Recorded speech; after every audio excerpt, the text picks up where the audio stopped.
get one more chair here, no? Mohammed? Thank you.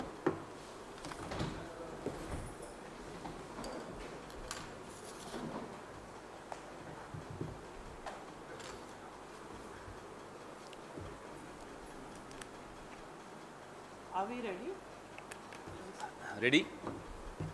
नमस्कार साथियों, पिछले 3 दिनों के पूरे घटनाक्रम से हमने आपको वाकिफ रखा, आपसे साझा किया। शनिवार को हमारे महासचिव प्रभारी श्री जयराम रमेश ने भारतीय जनता पार्टी के अध्यक्ष श्री जयप्रकाश नड्डा को एक पत्र लिखा। उसमें उनका ध्यान आकर्षित किया उनके नेताओं के खिलाफ, जो नेता हमारे प्रिय नेता श्री राहुल गांधी के खिलाफ एक डॉक्टर्ड वीडियो को चला रहे थे अपने सोशल मीडिया पर। कल हमने आपसे साझा किया कैसे एक चैनल, जिस चैनल ने ये सबसे पहले वीडियो चलाया, उसके खिलाफ हमने कानूनी कार्रवाई शुरू की और एक एफआईआर दर्ज कराई। श्री जयराम रमेश ने अपने पत्र में नड्डा जी को 24 घंटे का समय दिया था। हमने कल रात तक प्रतीक्षा की, इंतजार किया, कोई एक्शन वहां से नहीं हुआ। 6 राज्यों में शिकायत दर्ज करा दी जा चुकी है। बिलासपुर में एफआईआर भी आज सुबह हो गई है। झारखंड, महाराष्ट्र, मध्य प्रदेश, राजस्थान, उत्तर प्रदेश और दिल्ली और छत्तीसगढ़, इन तमाम राज्यों में भारतीय जनता पार्टी के जो पूर्व सूचना एवं प्रसारण मंत्री रहे हैं राज्यवर्धन सिंह राठौड़, उनके खिलाफ, सुब्रत पाठक हैं, सांसद हैं भारतीय जनता पार्टी के, भोला सिंह, डॉक्टर भोला सिंह, ये भी एक सांसद हैं भारतीय जनता पार्टी के, और कमलेश सैनी एमएलए हैं उत्तर प्रदेश से भारतीय जनता पार्टी के। तो अब तक, कल तो हमने जो इस फिल्म के कलाकार हैं उनके खिलाफ एफआईआर की थी। आज इस फिल्म के निर्माता, निर्देशक और वितरक नरेंद्र मोदी जी और अमित शाह हैं, असली तो निर्माता निर्देशक, लेकिन जो वितरक हैं उनकी पार्टी के सांसद और एमएलए, उनके खिलाफ शिकायत दर्ज कराई है, एफआईआर भी दर्ज कराई है। मेरी सहयोगी सुप्रिया श्रीनेत जी, हमारी चेयरपर्सन हैं सोशल मीडिया की, वह आपको और ज़्यादा जानकारी देंगी इस पूरे विषय पे, क्या हुआ है, क्या करने जा रही हैं। धन्यवाद पवन जी, आप सबको मेरा नमस्कार। और जैसे कि उन्होंने बताया, हमने 6 जगह कंप्लेन करी है और 1 जगह एफआईआर लॉन्च हुई है। ऐसा करने पर हमारे समर्थक, हम विपक्ष क्यों मजबूर हो रहा है, आज सवाल यह है। आज सवाल यह है कि एक पूर्व सूचना और प्रसारण मंत्री, no less than information and broadcasting minister के खिलाफ एफआईआर दर्ज हो रही है। और चार्ज क्या है? फेक न्यूज फैलाने के लिए, जिसका अंदेशा है धार्मिक उन्माद बढ़ाना। और जैसा कि पवन जी ने कहा, मैं फिर से रिपीट करके उनको और गौरवान्वित नहीं करूंगी जिन बाकी लोगों के खिलाफ हुई है, लेकिन एक व्यक्ति जो इस देश का मंत्री रह चुका है, जो चुना हुआ सांसद है, उनके साथ चुने हुए 2 सांसद, विधायक, ऐसे तमामों लोग क्यों ये फेक न्यूज फैला रहे हैं, क्यों ये फर्जीवाड़ा कर रहे हैं, क्यों वो नफरत की इस आग को भड़का रहे हैं देश में? आज सवाल ये है, और सवाल मोदी जी से डायरेक्ट है कि आपने इन लोगों को, चुने हुए सांसदों को, पूर्व मंत्रियों को, विधायकों को 2 रुपए का ट्रोल बनाकर क्यों छोड़ दिया है? एक सत्य यह है कि उनके पास कुछ काम करने को नहीं है, होता सब पीएमओ से है तो बेचारे खाली बैठकर क्या करें। दूसरा सत्य यह भी है कि जितनी नफरत आप भड़काइएगा, जितना झूठ आप फैलाइएगा, जितनी गंद आप करिएगा, उतनी ज्यादा आपका प्रमोशन भारतीय जनता पार्टी में होगा। एक आईएनबी मिनिस्टर वो थे जिनके खिलाफ आज एफआईआर हुई है, और एक आईएनबी मिनिस्टर हमारे अभी प्रेजेंट हैं जिन्होंने जो बात दिल्ली दंगों के दौरान कही थी, हंसकर कही थी, उनकी पदोन्नति हो जाती है। तो आज सवाल यह है कि सोशल मीडिया का जो यूज हो रहा है, हां उन्होंने अपनी ट्वीट डिलीट करी, हां ट्विटर ने उसको सर्कल करके कहा कि ये आउट ऑफ कॉन्टेक्स्ट मीडिया है, उसको दिखाया कि ये गलत दिखा रहे हैं, लेकिन डैमेज हो चुका है। और अब मैं एक तथ्यात्मक बात आपके सामने जरूर रखना चाहती हूं। सोशल मीडिया पे फेक न्यूज फैलाना, सोशल मीडिया पे फर्जीवाड़ा करना एक बात है, लेकिन सोशल मीडिया का इस्तेमाल अगर आप आतंकियों के साथ मिलकर करिएगा तो वो बर्दाश्त नहीं किया जाएगा। इतना सेंसिटिव माहौल है आज देश का, इतना धर्मांधता के चलते क्या हो रहा है देश में हम सब देख रहे हैं, और आपकी हिम्मत होती है कि आप विपक्ष के प्रमुख नेता राहुल गांधी जी का नाम उसके साथ जोड़कर उनके खिलाफ एक फर्जी वीडियो ट्वीट करेंगे। आप चुने हुए सांसद हैं, आप मंत्री रह चुके हैं। Apart from the fall for grace, this is a conspiracy. आप एक बहुत बड़ी साजिश का हिस्सा हैं, क्योंकि आपने ट्वीट तो डिलीट कर दिया, लेकिन जो व्हाट्सएप पे आपके मैसेजेस है वो अभी भी चल रहे हैं उस फर्जीवाड़ा के खिलाफ। तो कहीं ना कहीं आप धर्मांधता की आग को, उन्माद की आग को भड़का तो रहे ही हैं, आप राहुल गांधी जी का नाम उसके साथ जोड़ रहे हैं। और इस मंच से हम जरूर पूछना चाहते हैं, भाजपा का कोई भी नेता यह हिम्मत ना करे कि आप राहुल गांधी जी का या कांग्रेस पार्टी के किसी का भी नाम आतंकियों के साथ जोड़ने की जरूरत करिए। राहुल गांधी होना आसान नहीं है। एक 8 साल का लड़का जब अपने घर वापस आया था ना, तो अपनी दादी को आतंकियों की गोली से छलनी देखा था। एक नौजवान जब वापस आया इस देश में, तो उसको अपने पिता के शरीर के अंग नहीं मिल रहे थे, उन्होंने आतंकियों का सामना किया है। आपकी हिम्मत कैसे होती है एक झूठा वीडियो ट्वीट करने के लिए? और मुझे ऐसा लगता है कि चुने हुए प्रतिनिधियों की जिम्मेदारी ज्यादा है सत्य दिखाने की, झूठ का पर्दाफाश करने की, आतंकियों के खिलाफ हमला बोलने की, देश का माहौल ठीक करने की। लेकिन जब चुने हुए प्रधानमंत्री कल तेलंगाना में बड़ी रैली करते हैं, 28 मिनट 21 सेकंड जबानी जमा खर्च करते हैं और इस देश में शांति के लिए 2 शब्द नहीं बोल पाते हैं, उसका नतीजा है कि उनके लोग, उसका नतीजा है कि आज चुने हुए सांसद, चुने हुए विधायकों को लगता है कि जितना झूठ फैलाओगे, जितनी धर्मांधता फैलाओगे, जितनी नफरत भड़काओगे, उतना आपका प्रमोशन होगा। मैं कांग्रेस पार्टी का यह प्लेटफॉर्म एआईसीसी के मंच से कहती हूं कि सोशल मीडिया को हमें ज्यादा सेफ बनाना है, हमें सेफ महिलाओं के लिए बनाना है। It should be a platform for public discourse, it should be a platform जहां पर हम पॉलिसीज को, उसके बारे में बात कर सके, अच्छे सुझाव दे सके पॉलिसीज पर, एक सकारात्मक रुख हम अपनी पॉलिटिक्स के लिए इस्तेमाल कर सके। लेकिन सोशल मीडिया का इस्तेमाल इस देश के चुने हुए सांसद, पूर्व मंत्री, विधायक, खुद प्रधानमंत्री जी लोग फर्जीवाड़ा फैलाने के लिए करते हैं, वो अब बर्दाश्त नहीं होगा। और उसी का नतीजा है कि हम न्याय संगत जो कानूनी कार्रवाई होगी उसकी जरूर बात करेंगे, क्योंकि यह सच है कि झूठ एक चैनल ने दिखाया, उस चैनल ने झूठ को हटाया, उसके खिलाफ जरूर कार्रवाई होगी। लेकिन उसको एम्पलीफाई करने का, उस झूठ को हवा देने का काम तो भाजपा के खुद के लोग कर रहे हैं, और इनको जरा सी भी शर्म नहीं आती है।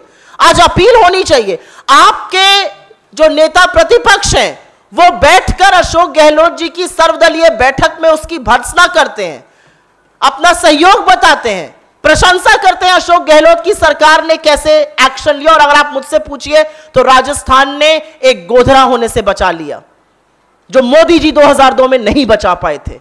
आपके नेता प्रतिपक्ष ये करते हैं, और आपके जयपुर के सांसद और पूर्व मंत्री आके हिंसा भड़काने की बात करते हैं, झूठ बोलते हैं, लगातार झूठ बोलते हैं। आशय क्या है?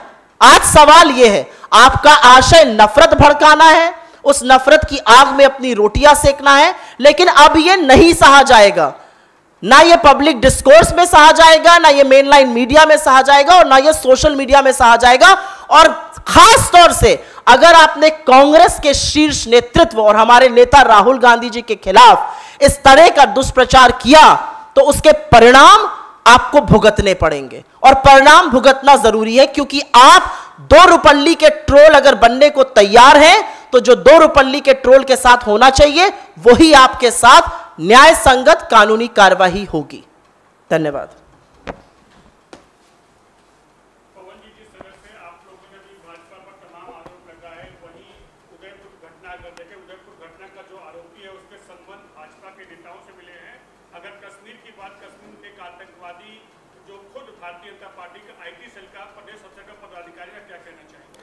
ये पहली बार नहीं हो रहा, लगातार एक के बाद एक उदाहरण आपको मैं बता सकता हूं जब भारतीय जनता पार्टी के लोग आतंकियों के साथ शामिल पाए गए या आतंकी भारतीय जनता पार्टी के सक्रिय सदस्य। ध्रुव सक्सेना से शुरू कीजिए। ध्रुव सक्सेना आईएसआई के साथ जुड़ा हुआ पाया गया। कौन था ध्रुव Saxena? Office bearer Bharatiya Janata party. उसके बाद आप देखिए सतना में टेरर फंडिंग केस 2017 में 2019 में बलराम सिंह, यह भी भारतीय जनता पार्टी का एक वर्कर सतना से गिरफ्तार हुआ। कश्मीर में भारतीय जनता पार्टी की टिकट पर दक्षिण कश्मीर में एक अरेस्ट हुआ, वह हथियार सप्लाई करता था आतंकवादियों को। मैं उसका भी विनीत जी को कहूंगा कि आपके व्हाट्सएप ग्रुप से भेज देंगे जो उसका नॉमिनेशन पेपर है। तारिक अहमद मीर उसका नाम था। अहमद जो थे वो नवीद बाबू नाम के व्यक्ति को हथियार सप्लाई करते थे। ये सब मीडिया ने क्यों नहीं चलाया, यह बहुत बड़ा सवाल है। हो सकता है कोई दबाव हो। डीएसपी देविंदर सिंह, उसका तो जो ऑर्डर एलजी ने निकाला उसमें लिखा कि we are satisfied that in the interest of the security of state it is not expedient to hold an inquiry in the case of Devinder Singh. राष्ट्र हित में देविंदर सिंह के खिलाफ जांच नहीं होनी चाहिए, यह एलजी लिख कर दे रहे हैं। बताइए कौन सा राष्ट्र हित है? यह किसका हित साध रहे हैं? सरेआम डीएसपी देविंदर सिंह आतंकवादियों के साथ, हथियारों के साथ रंगे हाथों पकड़ा जाए, उसके बाद उसको आप सिर्फ नौकरी से बाहर कर दो और कहो इंक्वायरी की आवश्यकता नहीं है। अफजल गुरु ने डीएसपी देविंदर सिंह का नाम कितनी बार लिखा है, वह भी आपको चलाना चाहिए। राष्ट्रहित उसी में है। उसके बाद उदयपुर का हमने आपको बताया कैसे रियाज अतारी, उसको 2019 के नवंबर में भारतीय जनता पार्टी के सदस्यता अभियान में भारतीय जनता पार्टी के जिलाध्यक्ष, भारतीय जनता पार्टी का सदस्य बनाते हुए उसकी तस्वीर हमने आपको जारी की। उससे ज्यादा बड़ा सबूत क्या हो सकता है? कल जो कश्मीर में ग्रामीणों ने एक आतंकवादी पकड़ा, वह भारतीय जनता पार्टी की आईटी सेल, माइनॉरिटी मोर्चा की आईटी सेल का प्रभारी निकला, स्टेट का। तो एक के बाद एक अगर इतने उदाहरण, आसाम के भी कुछ उदाहरण हैं। अब एक मोहम्मद फारूक खान, एक कन्विक्टेड टेररिस्ट, मसूद अजहर ने उसको ट्रेन किया, जेकेएलएफ का मेंबर था, municipal election ward number 33 Srinagar से भारतीय जनता पार्टी की टिकट पर लड़ता है। इससे बड़े उदाहरण कुछ मिल सकते हैं आपको किसी और पार्टी में? ये राष्ट्रवादी अपने आप को कहते कैसे हैं? गलती हो जाए, एक आध कोई आपकी पार्टी में घुस गया हो, आतंकवादी निकले, चलो समझ में आता है, नहीं आपने ध्यान दिया होगा। गृह मंत्री के पीछे बैठा था कल जो गिरफ्तार हुआ आतंकवादी, गृह मंत्री के साथ उसकी फोटो है। गृह मंत्री खुद सुरक्षित नहीं है, अगर उन्हें जानकारी नहीं थी तो ये बहुत हैरानी की बात। कल रविंद्र रैना के साथ उसकी फोटो जारी हुई।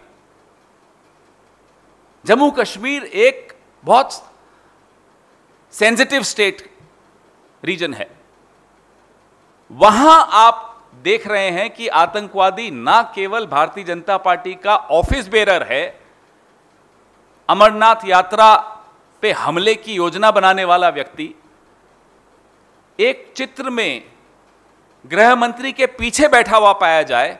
बताइए इस देश की हालत क्या बना दी है। इसलिए जांच ऐसी होनी चाहिए, किसके तार कहां जुड़े हैं इस देश को अब मालूम होना चाहिए।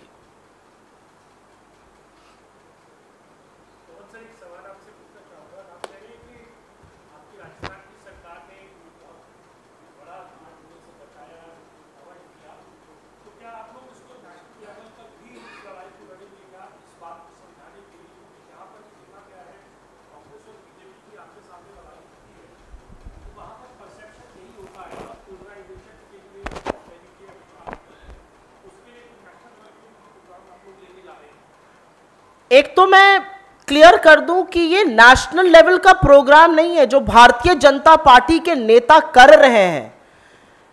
एक जगह धर्मांधता के चलते बर्बरता पूर्वक एक हत्या होती है, उस जो हत्यारा है उसके संबंध भारतीय जनता पार्टी से उजागर होते हैं।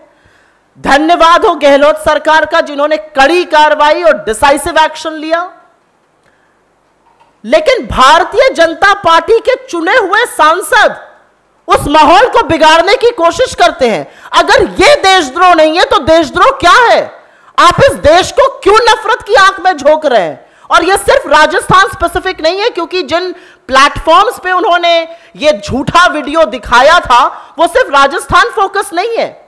जिस टीवी चैनल ने यह झूठा वीडियो दिखाकर माफी मांगी वो सिर्फ राजस्थान में नहीं दिखाया जाता है, वो पूरे देश में दिखाया जाता है। यह सोशल मीडिया से पूरे देश में प्रचारित करने की बात थी।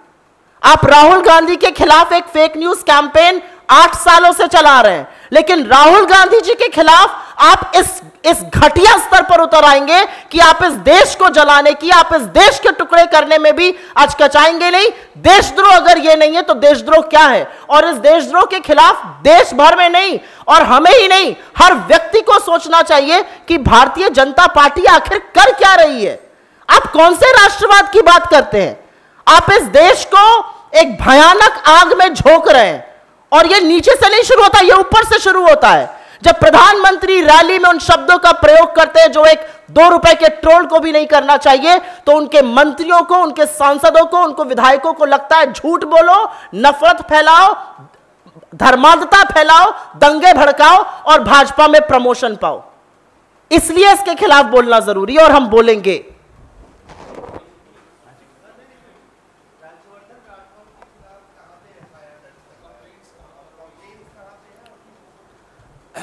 कंप्लेंट्स मैं आपको राज्यों की लिस्ट बता देता हूं। झारखंड, महाराष्ट्र, मध्य प्रदेश, राजस्थान, उत्तर प्रदेश, दिल्ली, बिलासपुर, छत्तीसगढ़। भिजवा देंगे आपको, नाम भिजवा देंगे। एफआईआर बिलासपुर में आज सुबह हुई है राज्यवर्धन राठौड़ और 4 अन्य के खिलाफ।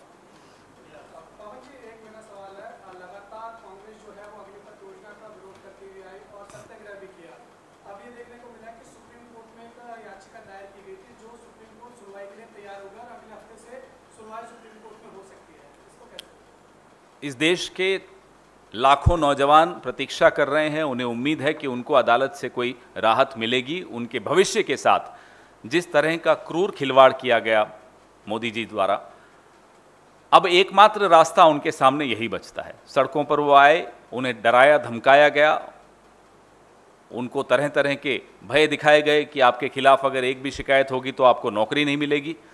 लेकिन अब जो रास्ता उनके सामने बचता है वह माननीय सर्वोच्च न्यायालय का रास्ता है। हमें उम्मीद है उनको वहां से न्याय मिलेगा।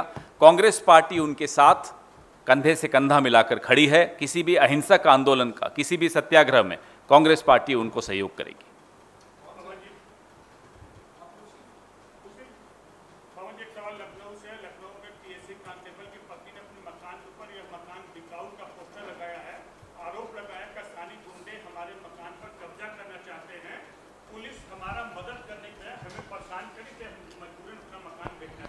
ये मुझे लगता है कि निरंकुश योगी जी का जो पुलिस प्रशासन है उसके मुंह पर एक करारा तमाचा है कि अब सरकारी अधिकारी, सरकारी लोगों को भी सुरक्षा महसूस नहीं हो रही उत्तर प्रदेश में।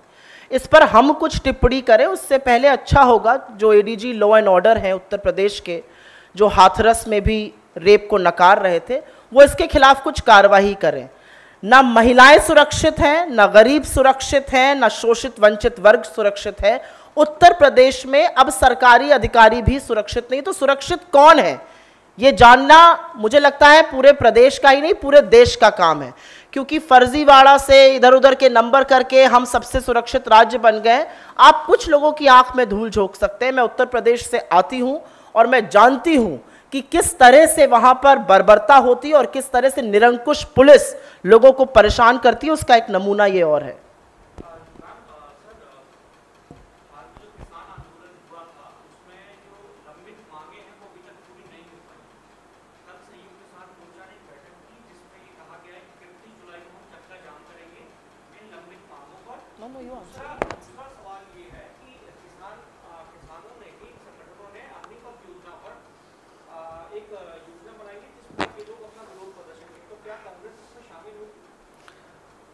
जब 1 साल से ऊपर किसान हर मौसम की मार झेलते हुए सड़क पर बैठे थे, तब उस आंदोलन को नैतिक समर्थन कांग्रेस पार्टी का बिल्कुल रहा था और रहेगा।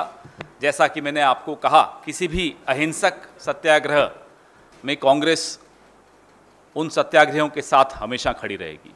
किसानों के साथ ये पहली बार धोखा हो रहा हो मोदी सरकार द्वारा, ऐसा नहीं है। मोदी सरकार ने सदैव इनके साथ धोखा किया। 2022 तक आय दुगनी कर देनी थी, 2022 के अब 6 महीने खत्म हो रहे हैं। बताइए कितने किसानों की आय दुगनी हुई?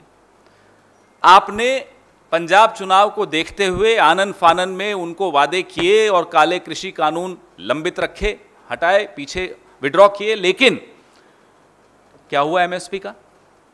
क्या हुआ उन तमाम वादों का जो आपने उस वक्त किए थे, उनका धरना खत्म करने के लिए?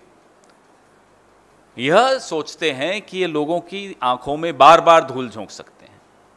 वो जवान हो, 1 रैंक 1 पेंशन का वादा किया, 9 रैंक 9 पेंशन पे ले आए। वो किसान हो, आय दुगनी करने की बात की, जो आय मिलती थी उससे भी आधी कर दी। तो हर वर्ग के साथ छलावा हुआ है, हर वर्ग अपने आप को ठगा हुआ महसूस करता है। आने वाले कुछ महीनों में लोगों का रोष, लोगों का गुस्सा, हमें इस देश की अब चिंता हो रही है। मोदी सरकार को भी चिंता करनी चाहिए और तुरंत कदम उठाने चाहिए किसानों को राहत पहुंचाने के लिए। नौजवानों, जो बेरोजगारी का रिकॉर्ड टूटा है 45 साल का, उस दिशा में कुछ कदम उठाने चाहिए। अब ये तालियां बटोरने का व्यापार अब इन्हें बंद कर देना चाहिए। नहीं, आप चौथी बार ट्राई कर रहे हैं, पूछिए।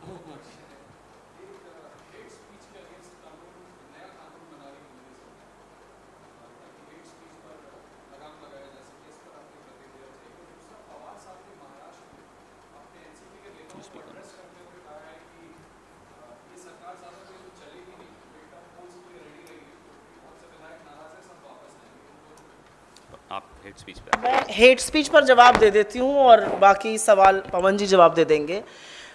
सुनकर अच्छा लगा कि ये कानून बन रहा है। कानून किसके लिए बन रहा है? भारतीय जनता पार्टी के बेलगाम प्रवक्ताओं के खिलाफ, बददिमाग मंत्रियों के खिलाफ, अपने सांसदों या विधायकों के खिलाफ, या खुद प्रधानमंत्री के खिलाफ? अगर हेट स्पीच हो रही है और अगर उससे हिंसा भड़क रही है, उससे माहौल बिगड़ रहा है, तो 16 पार्टियों ने 4 महीने पहले से आपसे कहा है कि आप आइए, देश को संबोधित करिए, शांति की अपील करिए। आप तेलंगाना जाकर 28 मिनट 21 सेकंड बोलते हैं और क्या बोलते हैं ये समझना, मुझे समझ में नहीं आया मोदी जी क्या बोलना चाह रहे थे उस मीटिंग में। लेकिन आप 10 सेकंड के लिए नहीं बोल सकते थे कि आज देश के लोगों से मैं शांति की अपील करता हूं? ऐसा क्या बैर है? राजस्थान के मुख्यमंत्री आपसे जेन्युइनली बोल रहे हैं कि मोदी जी आपको प्रचंड बहुमत मिला था, आइए देश के सामने, यह आपका कर्तव्य है कि देश के सामने आकर शांति की अपील कीजिए। मोदी जी क्यों हचकचा रहे हैं? यही तो हम सब लोग समझना चाह रहे हैं, जो हमारी समझ से परे है। तो हेट स्पीच के खिलाफ कानून बनना अच्छी बात है, लेकिन उससे पहले अगर अपनी नेशनल एग्जीक्यूटिव में ही आपने 2 शब्द हेट स्पीच के खिलाफ, अपने तमाम भाषणों में हेट स्पीच के खिलाफ बोल दीजिएगा, आपके भक्त, आपके ट्रोल अपने आप हिंसा भड़काना और धार्मिक उन्माद करने से थोड़ा सा कंट्रोल होंगे। तो लोगों की आंख में धूल झोंकना छोड़ दीजिए, इसकी नैतिक जिम्मेदारी मोदी जी पर है। पता नहीं क्यों अचकचाते हैं, शायद राजनीतिक रोटियां सेकना आसान रहता है। इसी पर सबसे पहला केस हेट स्पीच का एक व्यक्ति हैं जिनके खिलाफ लगना चाहिए, जिन्होंने भाषण में कहा था कि वो कपड़ों से पहचाने जाते हैं। मैं आप पर छोड़ता हूं, उस व्यक्ति का नाम चलाइएगा। उसका नाम मैं बता भी देता हूं, शायद आप नहीं चला पाएँ, उम्मीद करता हूं कहीं लाइव भी चल रहा होगा। उनका नाम है नरेंद्र मोदी और वो इस देश के प्रधानमंत्री हैं। देश के प्रधानमंत्री अपना राजधर्म भूल कर कहते हैं कि कपड़ों से पहचाने जाते हैं। ये होती है हेट स्पीच। और अगर ये हेट स्पीच का कानून रेट्रोस्पेक्टिव इफेक्ट से लगेगा तो सितंबर 2002 में एक व्यक्ति हैं जिन्होंने खैरलांजी में भाषण दिया था, हम पांच हमारे 25, उसका नाम भी नरेंद्र मोदी था, तब वो मुख्यमंत्री था एक राज्य का। तो हेट स्पीच पे वो जरूर कानून लाएं, मगर हमारा निवेदन है उनसे कि रेट्रोस्पेक्टिव इफेक्ट से लाएं। और सबसे पहले इस व्यक्ति जिनका मैंने आपके सामने नाम लिया, पहला केस उनके खिलाफ दर्ज होना चाहिए। दूसरा, आपका सवाल महाराष्ट्र पे था। जो महाराष्ट्र में पिछले 2.5 साल में हुआ, उसकी परिणति यह हुई है, जो आजकल सोशल मीडिया पे जिसको अब ईडी सरकार कहा जाता है, एकनाथ और देवेंद्र फडणवीस की सरकार बनी है, उसके पीछे जो घटनाक्रम हुआ, तमाम एजेंसीज का दुरुपयोग, इलेक्टोरल बॉन्ड्स से, और वैसे जिस तरह से अरबों रुपया भारतीय जनता पार्टी पर आरोप है कि उन्होंने कमाया है, उस पैसे का दुरुपयोग, और एक छटपटाहट कि सुबह 4 बजे शपथ लेने साहब पहुंच जाते थे, और अब वही साहब बीए करने के बाद फिर से 12वीं में आ गए। तो शरद पवार जी जो कह रहे हैं, मेरे हिसाब से वो जानते हैं वो क्या कह रहे हैं, वो बिल्कुल ठीक कह रहे हैं। इस तरह की बुनियाद पर बनी हुई सरकार ज़्यादा दिन नहीं टिक सकती। आपने तमाम विधायकों को किसी को डरा के, किसी को धमका कर, किसी को लोभ लालच में लपेट कर एक सरकार आनन फानन में बना तो दी, लेकिन इस सरकार की मियाद ज़्यादा दिन तक नहीं है।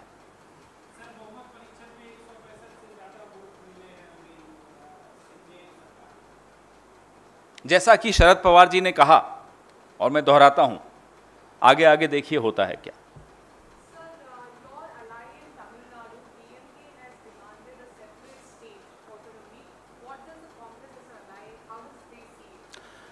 The Prime Minister must take notice of the increasing restlessness of states because there is no respect for the federal structure of the country in the eyes of the BJP government at the center. Our constitution has mechanisms in place where you respect the federal structure of the country.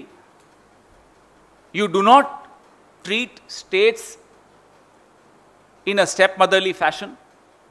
You do not try and impose language, culture. Therefore, we appeal to the Prime Minister that please make sure that you as the Prime Minister of India and your government must adhere to the federal integrity of the nation, to the federal structure of the country. हो गया जी? जी।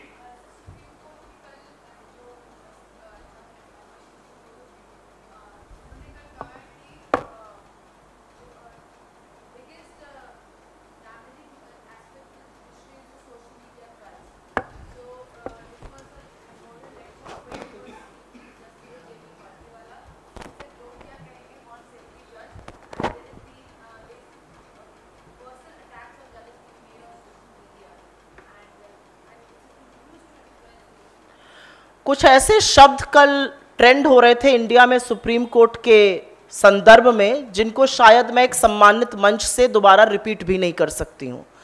कुछ ऐसी बातें भाजपा के नेताओं ने, भाजपा के समर्थकों ने और उनके इशारों पर चल रहे पब्लिकेशंस और प्लेटफॉर्म्स ने सुप्रीम कोर्ट के बारे में कही, जिसको कहना और दोबारा से रिपीट करना मुझे लगता है न्यायपालिका को ही नहीं, एक सभ्य समाज को शर्मसार करना है।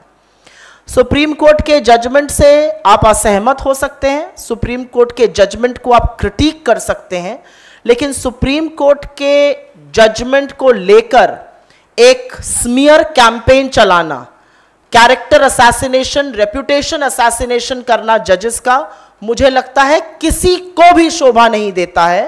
और तब जब सुप्रीम कोर्ट नफरत फैलाने के बारे में उन्मुक्त होकर बोल रहा है, मैं तो आशा करती थी कि बहुत सारी जो बातें बोली गई वो काश लिखित जजमेंट का भी पार्ट होती, लेकिन ये एक मैसेज हम इस प्लेटफॉर्म से उन सब लोगों को देना चाहते हैं कि सुप्रीम कोर्ट और न्यायपालिका की इज्जत करना इसलिए जरूरी है क्योंकि ये बनाना रिपब्लिक नहीं है, यह अराजकता से भरा देश नहीं है। आप बनाना जरूर चाह रहे हैं, किसी हद तक आप सक्सेसफुल भी हो रहे हैं, लेकिन यहां पर न्यायपालिका की इज्जत करना, न्यायपालिका को उनका सम्मान देना जरूरी है। आपकी असहमति हो सकती है, लेकिन जिस तरह की बातें जजेस के बारे में, सुप्रीम कोर्ट के बारे में, जिस तरह के शब्दावली यूज करी गई है, कुछ लोगों ने इसके खिलाफ कार्रवाई करने की मांग करी और कोर्ट गए हैं, और हम आशा करते हैं कि सुप्रीम कोर्ट इसका संज्ञान शायद खुद लेना चाहिए इस बात पर।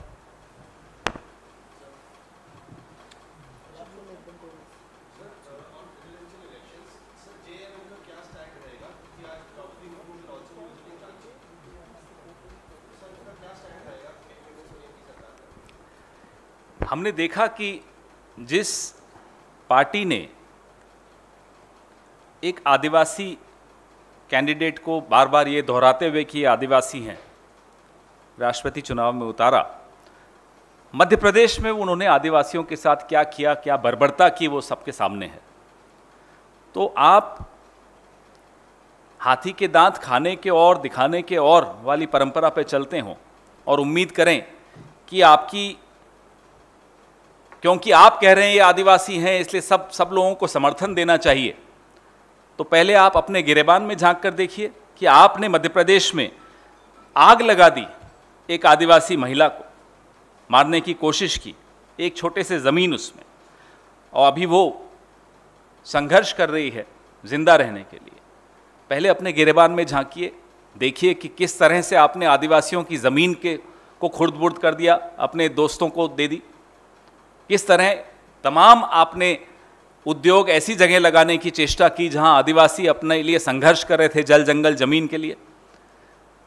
तो ऐसे व्यक्ति या ऐसी पार्टी को किसी पहचान के पीछे छिपकर वोट मांगने का अधिकार नहीं है। नरेंद्र मोदी जी को यह समझ लेना चाहिए। Thank you.